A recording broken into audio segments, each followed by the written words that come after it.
ओम नमः शिवाय। मैं हूँ Shivangi Shulata Rai Chatterjee. Welcome in my channel Shulata's open window. कैसे हैं आप सब? 15 मार्च से 31 मार्च 2022 की एनर्जी के ऊपर सारे ज़ोडिएक साइन की reading. Please enjoy the reading. Thank you. Hi Scorpio, ये रीडिंग है आपके लिए 15 मार्च से 31 मार्च 2022 की एनर्जी के ऊपर। आपका past, present and future energy को देख लेंगे। ये सारे कार्ड्स के मतलब 4 कार्ड सीरीज़ में हम लोग देखेंगे। First card for the past energy of Scorpio. Scorpio आपका पास्ट एनर्जी है। इसमें लिखा है गो द डिस्टेंस, मतलब कहीं दूर जाने की बात, कहीं दूर जाने की सलाह दिए जा रहे हैं। आपका present energy okay community, exactly may be आपको ये बोला जा रहा है, मुझे ऐसा लग रहा है कि please deal with your community. आप अपनी कम्युनिटी के साथ डील करें। Okay, and your future energy is wow, round and round, round and round. देखिए, राउंड एंड राउंड कार्ड का बहुत सारे मीनिंग है, बट जैसे करके मैं इसको एक्सप्लेन करती हूँ, मुझे ऐसा लगता है कि जैसे सेम पैटर्न को बार बार दोहराना, सेम पैटर्न को बार बार दोहराना, वो एक प्रॉब्लम होता है हमारा। जब हम लोग कोई एक पैटर्न से दूसरे पैटर्न में जाने का तैयारी करते हैं तब अक्सर ऐसा होता है। ठीक है, वृश्चिक राशि, वृश्चिक राशि नहीं बोलेंगे क्योंकि इस रीडिंग के टाइटल में आप लोग देख पाएंगे जिसका वृश्चिक का राशि है, लग्न है या सन साइन है, यानी moon sign, sun sign and ascendant, कोई भी जगह पे अगर किसी का वृश्चिक यानी स्कॉर्पियो है वो इस रीडिंग को देख सकते हैं और उसको मैचिंग हो सकता है। ठीक है, ये लेनोर्मैन डेक से हम अनदर 3 कार्ड्स लेंगे। देखिए, द क्लोवर एनर्जी, ये आपका पास्ट एनर्जी है क्लोवर। आपका प्रेजेंट एनर्जी है द चाइल्ड, जहाँ पे कम्युनिटी है, and your future energy is the moon. Okay, full moon के साथ कुछ आपका यहाँ पे लग रहा है अटैचमेंट है। सो मे बी फुल मून या तो फिर कोई पाइसिस एनर्जी के साथ आपका कोई कनेक्शन हो सकता है। We will see it later. अभी हम ओशो जैन टैरो डेक से भी 3 कार्ड ले लेंगे और इस रीडिंग को आगे बढ़ाते हुए देख लेंगे स्कॉर्पियो यानी वृश्चिक राशि आपकी कैसी एनर्जी है 15 to 31 मार्च की। ओके, जो लोग पहली दफ़ा देख रहे हैं प्लीज़ मेरी चैनल को सब्सक्राइब करें और बेल आइकन को ज़रूर दबा दीजिएगा। Give me a thumbs up अगर आप मेरा काम को पसंद करते हैं। चलिए, first card for Scorpio guidance, 3 of Pentacles. Okay, and your present card is playfulness. Okay, the fire energy, and your future energy is awareness. Awareness. This is a Cancer area, मतलब कार्ड कैंसर एनर्जी, कर्क राशि। तो मुझे ऐसा लग रहा है कि maybe you are dealing with some another Pisces and Cancer, because आप स्कॉर्पियो है और आपका एनर्जी को छोड़ के अनदर अलग जो 2 एनर्जीज है वो भी यहाँ पे आ चुके हैं। ठीक है, चलिए ले लेते हैं कुछ क्लैरिफाइंग कार्ड्स, और एक साथ सारी कार्ड्स आ जाते हैं ना तो उसमें हमको रीडिंग करने में भी आसानी हो जाती है और फटाफट ये कहना क्या चाह रहा है ना स्पिरिट्स वो समझ में आता है और बोला भी आसान हो जाता है। चलिए, स्कॉर्पियो, स्कॉर्पियो वृश्चिक राशि। ओके, वृश्चिक राशि, लग्न या सन साइन।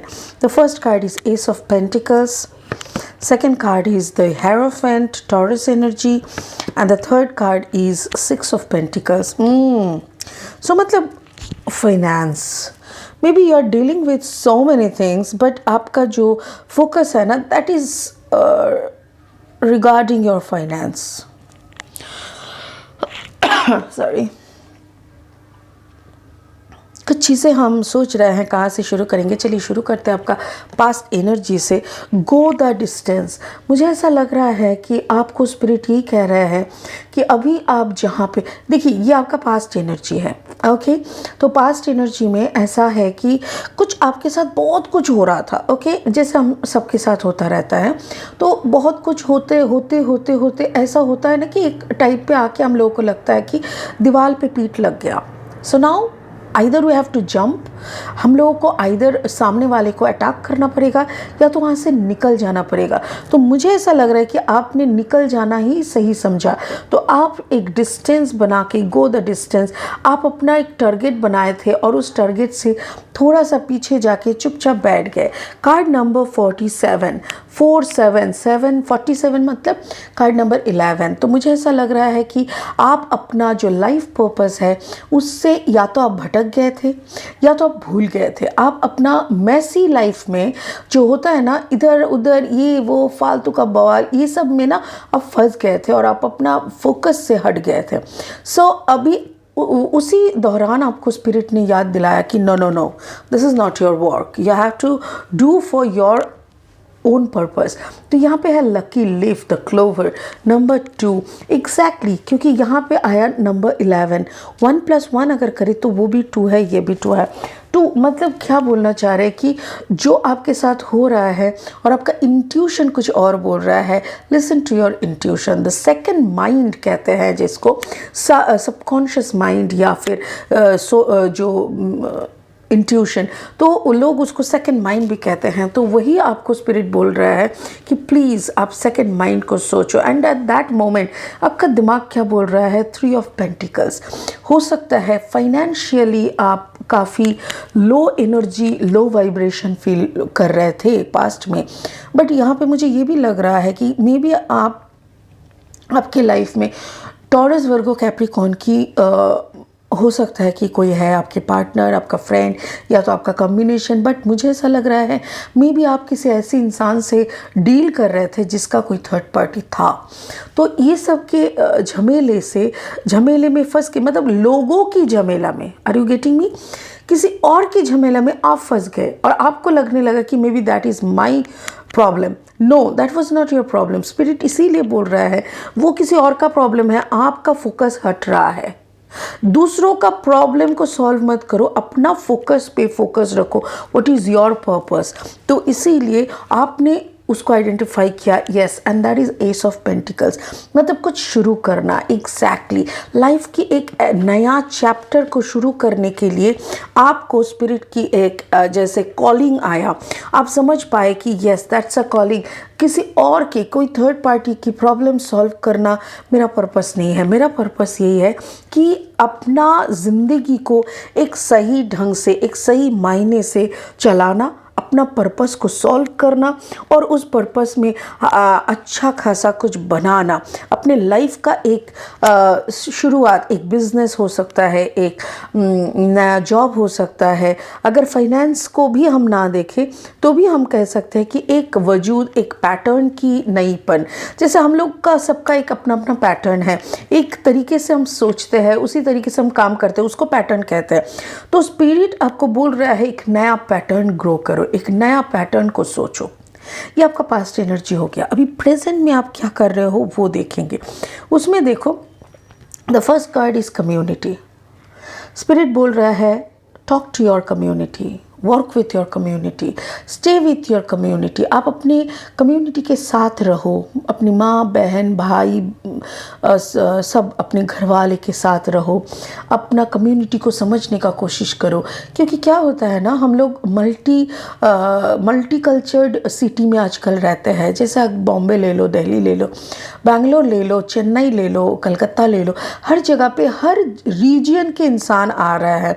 तो हर रीजन का अपना अपना एक मैटर है। बट जब हम लोग सब एक साथ रहने लगते हैं ना, तो हम दिवाली भी मना रहे हैं, क्रिसमस भी मना रहे हैं और फिर ईद भी मना रहे हैं। बट मनाने में कोई प्रॉब्लम नहीं है। बट जब हम अपना धर्म को छोटा करके या अपना कम्युनिटी को छोटा करके दूसरों के कम्युनिटी पे नाच रहे हैं, that is wrong. You should not forget your, like होता है ना जैसे एंसेस्टर्स, आपके जो पूर्वज, आपको जो धर्म, आपको जो न्याय, आपको जो शिक्षा, जो नॉलेज, विजडम, जो फ्रीडम के लिए, जो फ्रीडम फाइटर्स थे हमारे इंडिया को फ्री करने के लिए, जो भी हमारे फ्रीडम फाइटर्स लड़े थे हम लोगों की संस्कृति को बचाने के लिए, तो ये सब को हम भूलना नहीं चाहिए। We are broad enough, we are broad minded. हम लोग दोनों बाहें फैला के हर संस्कृति को अपनाते हैं, बट इसका मतलब ये नहीं कि अपना को ही भूल जाए। तो इसीलिए स्पिरिट बोल रहा है please look at your community. आपकी कम्युनिटी को आपकी ज़रूरत है। तो कम्युनिटी को अच्छे से समझने के लिए सबसे बड़ी जो कार्ड है दैट इज़ चाइल्ड। चाइल्ड मतलब हमारी बचपन। हम बचपन की तरफ देखते हैं ना तो बहुत कुछ याद आता है। यस, हमारे दादाजी ना ऐसा स्टोरी सुनाते थे, हमारे पापा ना ऐसे बातें करते थे, मम्मा ना ऐसी नियम सिखाते थे। तो हमारा बचपन ही हमारे कम्युनिटी के साथ जुड़ा हुआ रखते हैं। तो हम लोग बड़े होते ही कम्युनिटी से बाहर जाते हैं। तो दैट इज़ व्हाट, देखिए यहाँ पे कम्युनिटी का नंबर है नंबर 8 विच इज़ अबंडेंस। क्योंकि आपके अंदर अगर विजडम, फोकस ये सब रहेगा तो ऑटोमेटिकली आपका अबांडेंस रहेगा। और यहाँ पे देखिए card number 13, 3 + 1 = 4। That means again it's a basic card. Like आपका एक बैलेंस आना, फाइनेंस आएगा तो ऑटोमेटिकली बैलेंस आएगा। आप अगर अपनी कम्युनिटी के साथ जुड़ेंगे तो आपको ऑटोमेटिकली समझ में आएगा कि एक्चुअल में आप कौन हो, क्या आपका काम है, क्या आपका कर्मा है, धर्मा है, everything you will understand. Playfulness, आप बहुत ही ज़्यादा घुले मिले हर किसी इंसान के साथ, हर किसी एनर्जी के साथ मिंगल होके रहना पसंद करते थे। But again don't forget your purpose. हम क्या चीज़ को लेके करने के लिए आए हैं। जैसे होते हैं ना, किसी बाप ने बहुत मेहनत करके अपने बेटे को डॉक्टरी पढ़ाया और बेटा ने क्या किया, डॉक्टरी पढ़ के इतना उसका पढ़ निकल आया कि वो अपने बाप को ही नौकर बना के रख रहा है। अपने बाप मम्मा के पास जैसे विलेज में नहीं जा रहा है, सिटी में दोस्त लोगों के साथ पार्टी करने का टाइम है, बट माँ बाप को देखभाल करने का वक्त नहीं है। ये सब से थोड़ा वापस आने का जैसे कॉलिंग टाइप का लग रहा है। और मुझे ऐसा लग रहा है ये जो बात मैं आपको कह रही हूँ, इधर आपको सपनों में ये बातें आ सकता है, या तो कोई जैसे सीनियर से मिलना, या अचानक से किसी पुराने इंसान से मिलने के बाद, जैसे होता है ना स्कूल टीचर्स से मुलाकात हो गया और उन्होंने बोला तुम्हारी मम्मी ने बहुत मेहनत किया था उस वक्त तुमको पढ़ाने के लिए, तुम्हारे पापा ने, याद है तुम्हारे पापा ने तुमको हायर एजुकेशन के लिए लोन लिया था, oh my God your dad was so good. तो ये सारी बातें किसी सीनियर पर्सन से आपको सुनने को मिल सकता है और तभी आपको ना बहुत कुछ याद आएगा। और बहुत कुछ याद आते आते ना आपको लगेगा बहुत दिन हो गया मैंने अपना पुराने दोस्तों के साथ नहीं मिला, बहुत दिन हो गया मैं बचपनों की यादों को ताज़ा नहीं किया, बहुत दिन हो गया उस रेस्टोरेंट में नहीं गए जहाँ पे बचपन में हम लोग खाना खाते जाते थे, बहुत दिन हो गया मम्मी पापा से मुलाकात किए। तो ये सब ना पुरानी यादों में आप फिर से ना अपने कम्युनिटी के करीब जाने का वो सब हो रहा है। This is your present energy going on. Your future, आपका फ्यूचर में क्या बोल रहा है, राउंड एंड राउंड। तो मुझे ऐसा लग रहा है कोई एक पैटर्न को आप बार बार कर रहे हो और खुद को दुखी कर रहे हो। May be your expectation. वृश्चिक स्कॉर्पियो, अगर आपके अंदर कुछ ज़्यादा एक्सपेक्टेशंस है from your community, from your जैसे रिलेटिव्स, पापा मम्मी भाई बहन पार्टनर, सबसे अगर आपका बहुत ज़्यादा एक्सपेक्टेशंस है तो मैं आपको एक ही बात कहूँगी, फॉरगेट अबाउट योर एक्सपेक्टेशंस। क्योंकि एक्सपेक्टेशंस नहीं रहना चाहिए। जितना कम एक्सपेक्टेशंस रहते हैं ना उतना अच्छी तरीके से हम लोग जी पाते हैं। देखिए यहाँ पे कार्ड नंबर है 25, 5 + 2 = 7। तो 7 इज़ अ स्पिरिचुअल नंबर। और ऊपर से यहाँ पे देखो 32, that is again comes to 5। तो मुझे ऐसा लग रहा है आपकी ज़िंदगी में ना एक बड़ा सा चेंज आ रहा है। आपकी ये पुरानी पैटर्न को भुलाने के लिए, इस पुरानी पैटर्न से निकालने के लिए फुल मून मुझे दिखाई दे रहा है। तो लास्ट संडे को ना, संडे या मंडे को ना फुल मून था। सो फुल मून था लियो के ऊपर, लियो में फुल मून था।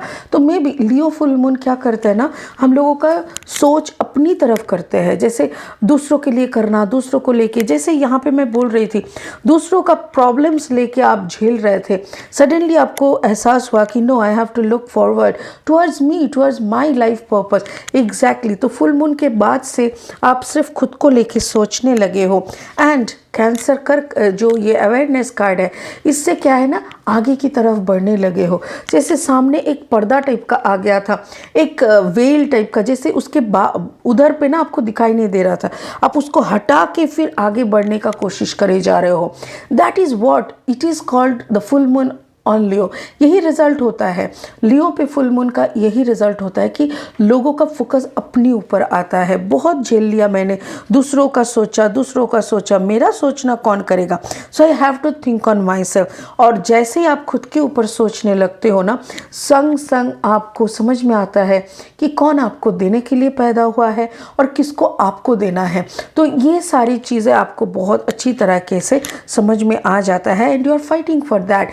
आप उसी के अकॉर्डिंग काम करने लगते हो। 6 ऑफ पेंटिकल्स बहुत ही अच्छी एनर्जी है, जैसे कि आपके हाथ में इतनी अबंडेंस आ रहा है कि आप दूसरों को देखभाल कर रहे हो, दूसरों को देख रहे हो, देख रेख कर रहे हो दूसरों की। तो इट्स अ ब्यूटीफुल एनर्जी। तो मुझे वही लग रहा है कि स्पिरिट के साथ साथ आपका जो एक स्पिरिट के ब्लेसिंग के साथ साथ आपका जो एक चेंज हो रहा है, आपका पैटर्न चेंज हो रहा है। इतने दिन लोग क्या कहेंगे, लोग क्या कर रहा है, किसने आपका एक्सपेक्टेशन फुलफिल नहीं किया, ये सब सोच रहे थे। अभी अचानक से आपका व्यू खुद के तरफ हो गया और फिर देखने लगे, अच्छा ये मेरा गलती है, अच्छा ये मेरा अच्छाई है, ओके इस पे मुझे काम करना पड़ेगा, ओके ये मेरा अच्छा है तो इसको थोड़ा साइड रखने से भी चलेगा। दिस वे ये आप करने लगोगे। स्पिरिट का ब्लेसिंग कार्ड क्या कह रहा है देखते हैं। इल्यूशन, एग्जैक्टली आप इल्यूशन में ही तो फंसे थे। आपको लग रहा था वो आएगा आपके लिए कुछ करने, ये आएगा आपको कुछ करने, इसको इंसान भगवान ने भेजा है मेरे को अच्छा करने के लिए। हाँ, जिसको जितना काम दे के भेजे थे भगवान ने वो उन्होंने कर दिया है, बट इल्यूशन इज कॉल्ड माया। तो आप माया में फंसे हुए थे, इल्यूशन में फंसे हुए थे। आपको लग रहा था कि ये मेरे अपने हैं, वो मेरे अपने हैं, वो मेरे को प्यार करके ज़िंदगी भर मेरे साथ रहने वाले हैं, अरे ये मुझे कभी छोड़ के नहीं जाएगा। No no no no no, all a drama, all is maya. तो माया से निकलोगे तभी ना आपको प्रैक्टिकल सोच समझ ये सब आएगा। Card number 35, 5 + 3 = 8। तो अगेन इट्स कॉल्ड अबंडेंस। अगर आप इस माया से निकल पाओगे, अगर आप इस इल्यूशन को क्रॉस एग्जामिन कर पाओगे, तभी आपको समझ में आएगा कि यू आर एन अबंडेंस। आप खुद एक अबंडेंस हो, खुद एक ब्लेसिंग हो। आपको जो चाहिए वही आपको मिल सकता है, क्योंकि जैसे ही आप इल्यूशन के बाहर आते हो तभी आपको पता चलता है you have to do your exact karma. जैसे ही आप कर्मा करते हो आपको जो मिलना होता है आपको वही मिल जाता है। सो आपको किसी के ऊपर ना एक्सपेक्टेशन रखना पड़ता है, ना किसी के लिए डिपेंड करना पड़ता है, ना किसी का इंतज़ार करना पड़ता है। आप ही करते हो A to Z। और जो इंसान A to Z अपना पूरा करता है without any expectation, evolution and anything else, उस इंसान का कर्मा ही अच्छा हो जाता है और उसको सब कुछ मिलने लगता है। ठीक है ना। So beautiful reading Scorpio, I really enjoyed it. So आप भी एंजॉय करो और फिर मिलेंगे अप्रैल का रीडिंग लेके। आप बहुत खुश रहो, ऐसे ही खुद को एस्टैब्लिश एंड कॉन्फिडेंस बना लो। ठीक है ना। God bless you. ओम नमः शिवाय। Thank you so much.